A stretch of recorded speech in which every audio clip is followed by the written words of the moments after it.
O que faz um bom azeite? Sabe como escolher? Venha descobrir e explorar este produto tão importante da nossa gastronomia na Escola do Gosto. Dia 25 de novembro no Porto, venha provar e aprender com Ana Carrilho, Edgardo Pacheco e o chefe André Cabrita. Os lugares são limitados. Inscreva-se já em público.pt. Olá, estamos aqui no Poder Público, o podcast de política do Público. Comigo hoje estão a Leonete Botelho, grande repórter do Público, e outro grande repórter do Público chamado Luciano Alvarez, que esta semana esteve com os motoristas que estiveram em greve, que conseguiram parar o país, conseguiram o seu objetivo de parar o país. Mas finalmente há acordo. Leonete, este acordo foi inesperado? Estavas à espera que houvesse um acordo rápido? Eu, para mim, confesso que foi um bocadinho inesperado, porque a dada altura, ontem à noite, já não sabia onde é que isto ia parar, mais ou menos. Esta semana foi pródiga em surpresas. Começou por ser uma surpresa, os efeitos de uma greve que não era surpresa, mas que foi uma surpresa social, pública. As pessoas não estavam à espera nem o governo, nem ninguém, destes efeitos. Penso que também o acordo durante a madrugada foi surpreendente. Provavelmente não é por acaso e provavelmente não foi feito em cima do joelho, naturalmente, que terá havido um trabalho de bastidores consistente. Esperemos que seja realmente assim. Vamos saber nos próximos dias. De facto foi uma surpresa, mas há aqui alguma habilidade muito especial deste governo que me parece interessante de realçar. Depois de 3 anos e meio de uma gestão muito habilidosa politicamente com os seus parceiros, há agora também a capacidade de se tornar um pivô da solução da paz social, mesmo quando... Sabes que eu corrigia-te e não diria do governo, diria do ministro Pedro Nuno Santos. Era isso que eu porque o governo andou um bocadinho à nora nisto tudo nos primeiros tempos. Tu vias entrar e saírem ministros no tema e nas negociações e com medidas avulsas, até que parece que terá sido encontrado ali o ministro certo para resolver o problema. E é outro lado curioso, porque logo ontem de manhã o advogado do sindicato dizia frequentemente aos jornalistas, estava muito esperançado que a coisa se resolvesse, porque já tinha falado ao telefone 2 ou 3 vezes com o ministro Pedro Nuno Santos e que estava muito esperançado que as coisas se resolvessem. Portanto, a coisa já estava, não começou só naquele processo à noite, começou logo de manhã com os telefonemas do ministro Pedro Nuno Santos para o advogado dos camionistas, que é também vice-presidente do também não sindicato. Deixa de ser estranho. Não deixa. E há aqui um fator que nós também iremos querer perceber nos próximos tempos, que é que advogado é este, que já foi presidente, tanto quanto já se sabe, de uma comunidade luso-francesa, de portugueses em França. Portanto, há aqui uma personalidade que vale a pena explorar e descobrir quem é e porquê. Porque é um advogado como vice-presidente de um sindicato de motoristas de matérias perigosas. Eu perguntei-lhe isso, como é que ele chegou ao sindicato? Porque conheciam os motoristas que queriam transformar a Ascensão no sindicato e convenceram-me a eu os ajudar, e depois até perguntei, porque os motoristas disseram que ninguém no sindicato é remunerado, e eu perguntei ao advogado se ele era remunerado, e ele disse, bem, enquanto vice-presidente trabalho para o bono. Depois nas questões jurídicas que apresento e que tenho que resolver, sou remunerado, ele acabou por me dizer que é remunerado.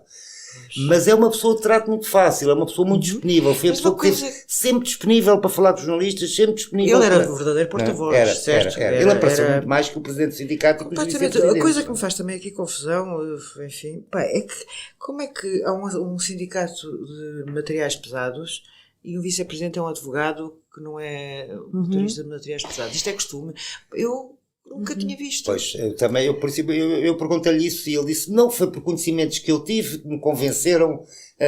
Uma coisa era se o homem ser consultor. Convenceram a ser o advogado do sindicato. E, entretanto, entrou para vice-presidente também, entrou na lista que foi eleições e ganhou e que era vice-presidente. Há aqui uma questão bastante curiosa e que, embora não se possa ainda fazer o nexo de causalidade entre as duas coisas, vejamos, há cerca de 6 meses houve aquele movimento dos coletes amarelos bastante inorgânico e bastante desorganizado e incapaz de se perceber nem quais os objetivos nem quem eram, mas havia e houve desde o primeiro momento a percepção de que os motoristas de viaturas pesadas eram alguns alguns dos principais protagonistas. Sim. Tanto que o Presidente da República teve a preocupação de Lidar uns estabelecer mínimos. um contacto direto com eles para, de alguma forma, também tentar esvaziar. Aliás, nós fizemos na altura a notícia sobre isso. E de facto aquele movimento naquela altura, tal como tinha sido anunciado, não teve nenhuma consequência. Sensivelmente pela mesma altura é constituído este sindicato. Eu não estou a dizer que há uma ligação direta entre uma coisa e outra, estou a dizer que há um caldo de cultura, pelo menos, que talvez possa ter permitido que alguns dos protagonistas que queriam avançar com formas reivindicativas mais duras, mas abstratas, talvez tivessem percebido que a melhor forma podia ser, de facto, organizarem-se e fazerem isto de uma forma legal, porque, na verdade, este sindicato existe, é legal, não está... Realmente houve um pré-aviso. Houve um pré-aviso. Toda a gente ignorou. Há 15 dias, a breve está anunciada há 15 dias. Exatamente. Nós sabemos que o Governo e até o Sr. Presidente da República estavam preocupados com uma possível greve, paralisação, corte de estradas dos sindicatos dos motoristas, em geral, não é? Exato. E agora há um sindicato particular que reúne mais de 1000 motoristas, os dirigentes falam que este sindicato tem cerca de 700 motoristas num universo de 1000, que é muito, não é? E há uma despreocupação total com uma greve destes homens. Basta andar nas estradas. Tivemos todos a dormir, as Pois, autoridades em primeiro lugar. mas é que os jornalistas até estivessem a nós. dormir, que as polícias estivessem de alguma forma a dormir, que não lhes compete tomar decisões. Agora, que o Governo estivesse a dormir nesta situação, é que me parece um bocado estranho. Não Sem é? dúvida, De até facto, foi porque apanhado. tinham esta arqueologia, havia este background, havia esta sinalização do risco Claro. de um grupo, pelo menos deste, que tinha a ver com esta classe profissional. Aliás, curiosamente ontem, o Sindicato Nacional de Motoristas emitiu um comunicado em que diz que não enjeita a probabilidade de vir a fazer uma grande paralisação nacional, portanto aproveitando também aqui esta onda. Provavelmente, e aliás como nós escrevemos hoje no jornal, provavelmente o risco de escalada tornou-se real. A partir de certo momento o Governo percebeu que já não era só esta questão, que já era bastante grave e já tinha os seus efeitos muito práticos, mas de repente o risco de escalada alarmou o Governo. E provavelmente isso terá levado a que entrassem em ação Sabes que Eu outros acho protagonistas. engraçado nisto, eu acho que o Governo estava absolutamente alarmado, parece-me que a dada altura, aliás, até houve assim, uma certa descoordenação e isso tu estavas a falar, esta história de o Pedro Nuno Santos é Ministro das Infraestruturas, tem a ver com estradas. Certo. Sim, quem tutela o setor Agora, isto é uma o questão de ambiente, trabalho. tutela os transportes, é a Exatamente. economia, que é uma questão de trabalho, Eu acho que é uma questão de habilidade. não é? Pois, exato. Não há o Ministério da Habilidade. Temos Portanto, que deixar, será exato. que Costa, cujas relações com o Pedro Nuno neste momento não são as mais famosas, basta saber, enfim, que ele passou na no Congresso. realidade, sim, na realidade o Pedro Nuno já tem um aparelho que já em parte concorre com o de António Costa, às vezes as linhas juntam-se, outras vezes não, mas que para ser o seu sucessor. E do outro lado não há aparelho organizado, dos outros possíveis candidatos não tem. Portanto, ele ali. Como é que é curioso, eu acho que Costa não teria vontade nenhuma de chamar Pedro Nuno para esta história. Aliás, ele nunca aparece na televisão nos primeiros dias. Não. E é obrigado a É isto. o Ministro da Economia que aparece logo a dar a cara e o Ministro Primeiro-Ministro da do Economia, Ambiente. Ministro Vieira da Silva, Ministro do Ambiente, Ministro Eduardo Cabrita. Sim, depois Pode apareceu aqui mais. haver aqui vários O que é que tu cenários. achas, Pode ter Leonete? havido aqui, de facto, houve de facto, como sabemos, um núcleo duro do Governo que se começou a juntar e a trabalhar nisto Sem dúvida cedo. que Pedro Nuno estava E lá. Pedro Nuno a questão estava lá. A questão não é o estar, Eu a penso questão que é aparecer agora. reconhecer que há uma habilidade específica dele, que foi testada durante 3 anos e meio com partidos que nunca antes tinham estado no governo e que sustentaram uma solução governativa, graças muito à capacidade negocial de Pedro Nuno Santos, que provavelmente se impôs, penso eu que se impôs naturalmente no seio do governo como a pessoa mais hábil para fazer este tipo de negociações difíceis. O que é engraçado aqui é que depois disso que estás a dizer, que o advogado já tinha tido contacto com o Pedro Nuno Santos. E reparei outra coisa, reparei que ele fazia questão de acentuar que o interlocutor dele no governo era o Pedro Nuno Santos. Eu ouvi-o dizer isso em quase todas as reportagens ou as entrevistas que ele deu para dar uma explicação social. Sempre a acentuar o nome do Pedro Nuno Santos. Não é? Quase dizendo, este é que é o meu interlocutor no governo, não são os outros que também estão aí no terreno. Ele era muito claro nisso. Eu penso que há aqui também um outro fator, independente de Pedro Nuno Santos, que foi fulcral nisto. Aliás, o Presidente da República hoje já fez saber que reconhece esse grande protagonismo e essa grande habilidade política e mesmo administrativa para gerir este tipo de dossiês. Mas a intervenção do Presidente da República não terá sido aqui completamente alheia a toda esta questão. Não, o Presidente foi muito claro na intervenção que fez, era quase um aviso ao Governo de resolvam lá isto, que isto não pode continuar a crescer, não é? Exatamente, algo que poderá ter irritado um bocado o Pedro Governo. Santos achou uma coisa curiosa ontem de madrugada, quando ele se dirige aos portugueses, através da comunicação social, que é, ele começa o seu discurso por salvar a vitória dos trabalhadores. Eu não sei classificar isto, eu não sei se isto é positivo, se é negativo, se vai dar ânimos a outros para, vamos lá, que o Governo está connosco nestas lutas, nomeadamente nos camionistas em geral, que agora podem ver, peraí, temos ali um mediador porreiro, que até salienta a vitória dos trabalhadores, portanto vamos embora lá pedir ajuda a este amigo, não é? Eu acho que o amigo, Pedro Nuno, é uma pessoa, de facto, como diz aqui a Leonete, muito habilidosa. Mas também, de facto, faz parte da ala esquerda do PS. E sendo que acho que o objetivo dele é agora caminhar para o centro e conquistar as pessoas do centro. Aliás, estou a ver, acabei de ler um artigo do Carlos Carreiras, que é presidente da Câmara Cascais, é do PSD, a fazer os maiores elogios da vida que podia haver Pedro Nuno Santos. Portanto, ele está em sedução em todos os...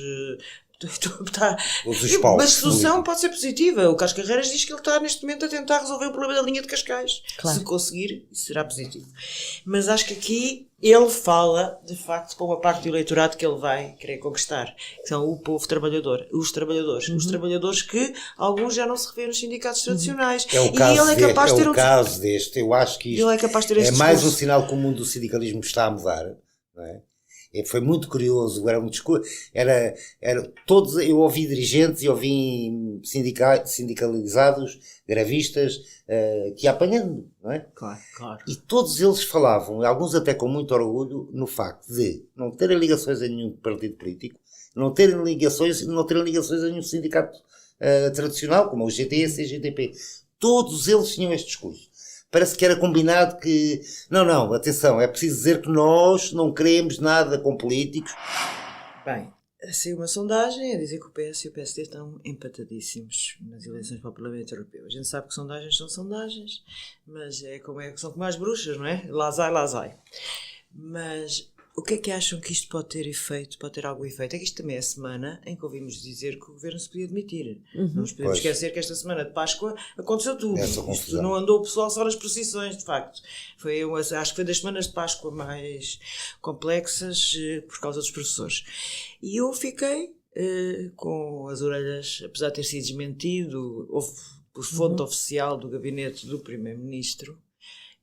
Isto não me sai da cabeça. Na semana passada, agora só para acrescentar ainda mais dúvidas à tua dúvida, na semana passada foi a semana em que nós assistimos à transformação oficial por todos os partidos de que as europeias iam ser uma primeira volta das legislativas. Portanto, toda a gente já assumiu isso. Sim, quando o Primeiro-Ministro pede o voto de confiança no Governo, está a assumir claramente que isto é uma... Portanto, toda a gente assumiu isso. Portanto, isto acrescenta de facto aqui, poderá ter passado pela cabeça de alguém no Governo, vamos dizer assim, poderá ter passado, que provavelmente poderia ser benéfico para o Governo ir já a votos. E, portanto, daí aquela ideia, podemos nos demitir e vamos já a votos com as europeias e tratamos já disto tudo ao mesmo tempo. Mas isso não é possível legalmente. Já Exatamente. Neste momento é completamente impossível. Mas, quer dizer, eu estou só a dizer que poderá ter passado pela cabeça de alguém. Agora, há aqui uma coisa muito interessante em relação às sondagens e também em relação a esta questão, que esta sondagem é anterior a toda esta questão. Certo. Eu acho que isto pode ter um impacto. Tu também achas?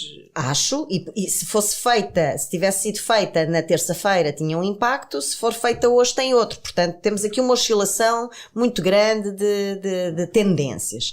Agora, aquilo que me parece bastante consistente na evolução das sondagens é, por um lado, o PS a perder terreno desde janeiro, sensivelmente, desde que apresentou oficializou o seu candidato.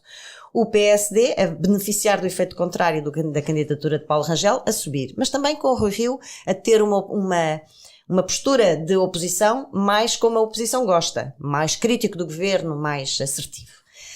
Agora, não há ainda nenhuma sondagem, e eu duvido que haja, que venha a dar a maioria à direita. Porque o que nós temos também, apesar da queda do PS, é uma subida tanto do PCP como do Bloco de Esquerda, que juntos já somam cerca de 20%. E a forma muito interessante como a esquerda se comportou ontem no debate quinzenal, nomeadamente com o silêncio absoluto de Jerónimo de Sousa sobre a greve dos combustíveis, é uma mostra, para mim, inequívoca de que ambos têm uma solidariedade indefectível com o governo e que estão apostados em ficar. E que o governo está apostado em mantê-los como parceiros numa solução governativa pós-eleições. Portanto, mesmo que o PS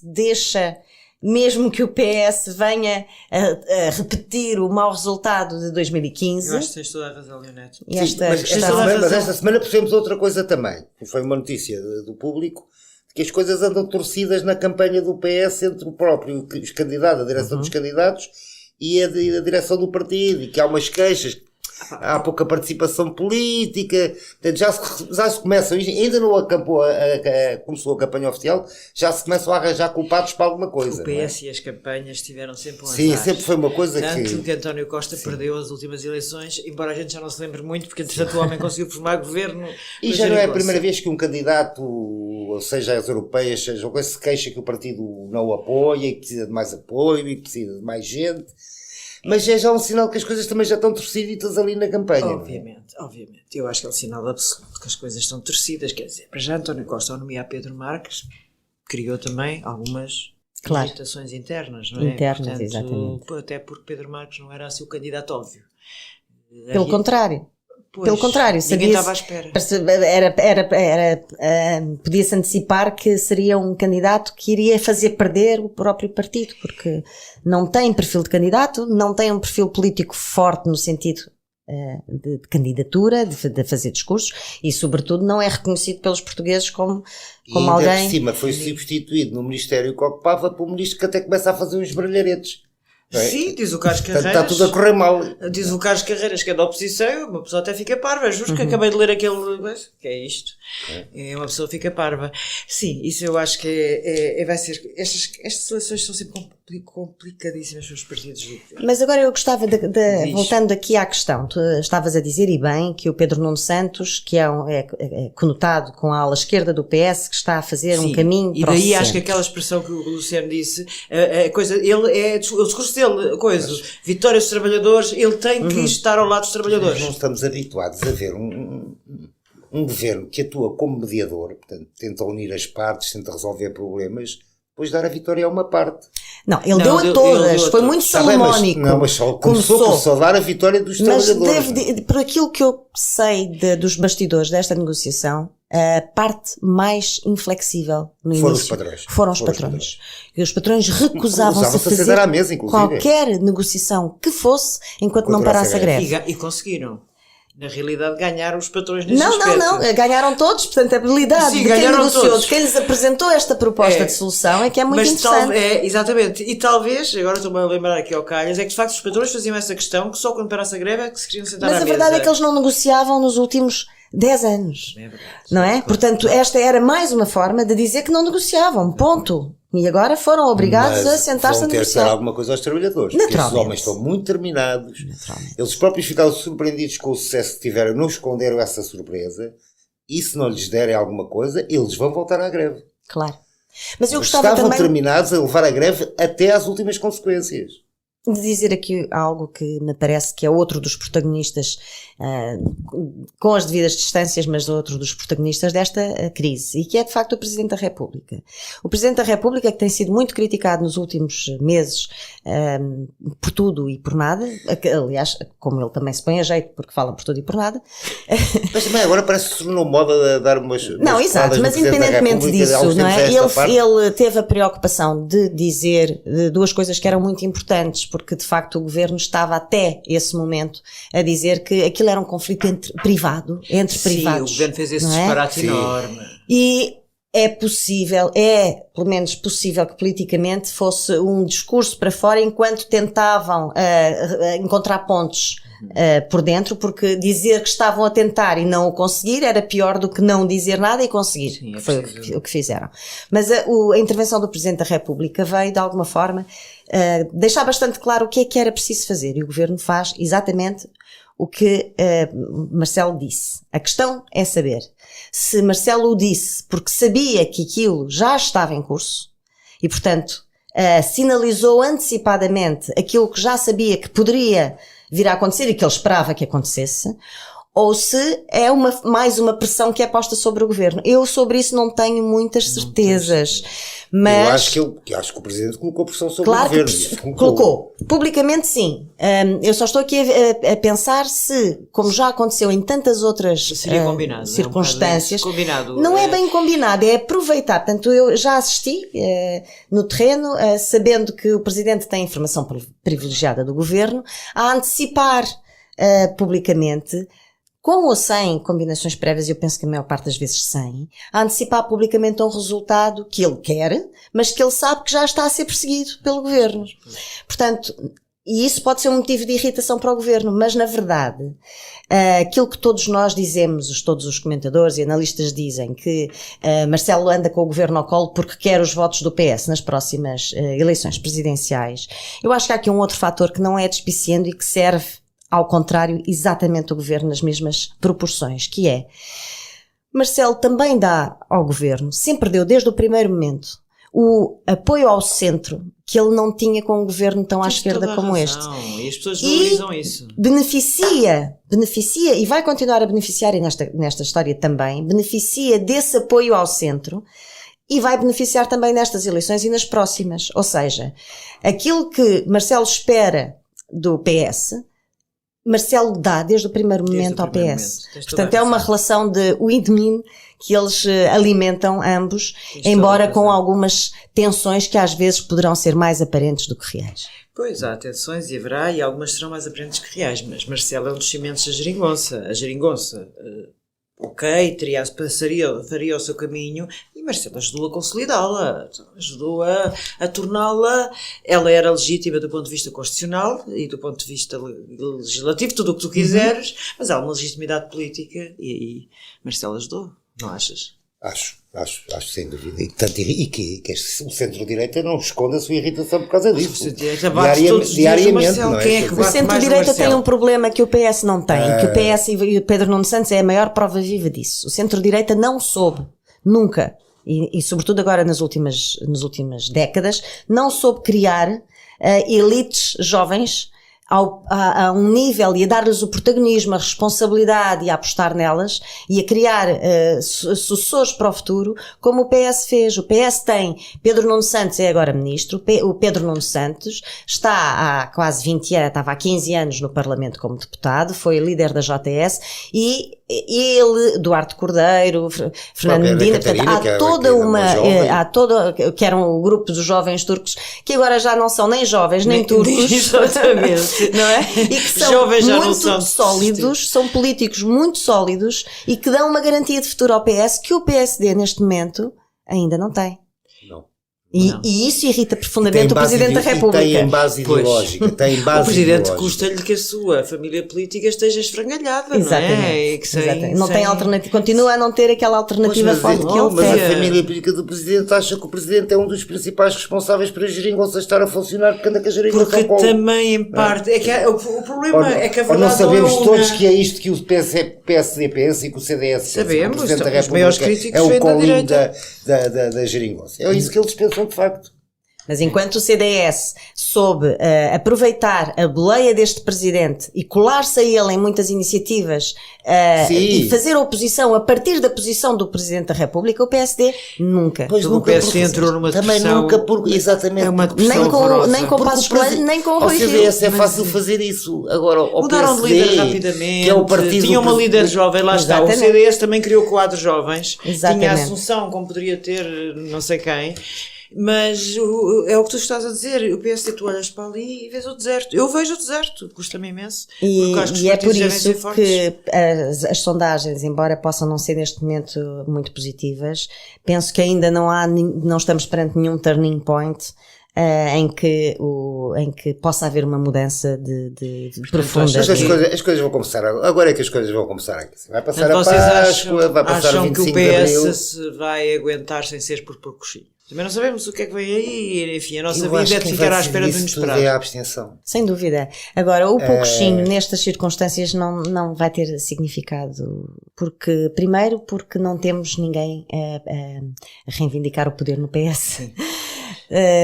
Nem no PSD neste momento. Portanto, até às legislativas, estas vão ser de facto um treino, um aquecimento para as legislativas. Mas são muito importantes essas eleições e eu espero sinceramente que os partidos saibam, tenham um discurso e tenham umas campanhas eleitorais que chamem as pessoas a votar. Agora, digo uma coisa.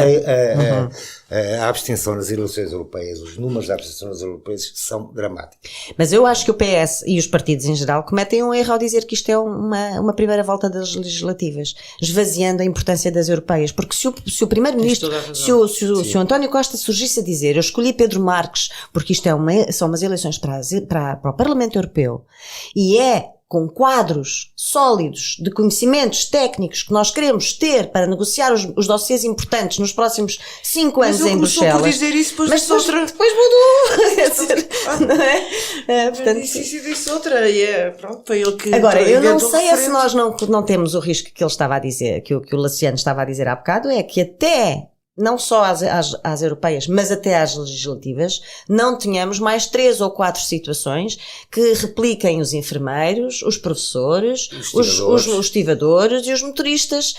Portanto, realmente, o governo tem que começar a agir na gênese e não esperar para, como dizia a Assunção Cristas, correr atrás do prejuízo. Porque desta vez saiu-se bem, nem sempre se sai bem e as provas estão à vista. Camaradas, amigos. Resta-nos desejar uma boa Páscoa a todos. Uma boa Páscoa a todos. Com família, com petisco. com gasóleo. Com cordeirinho. Temos gasóleo. Havemos gasóleo. Leonete Botelho, Luciano Alvarez. Ana. Até para a semana. Ana, obrigada. Boa Páscoa. O público fica no ouvido. O que faz um bom azeite? Sabe como escolher? Venha descobrir e explorar este produto tão importante da nossa gastronomia na Escola do Gosto. Dia 25 de novembro no Porto, venha provar e aprender com Ana Carrilho, Edgardo Pacheco e o chefe André Cabrita. Os lugares são limitados. Inscreva-se já em público.pt.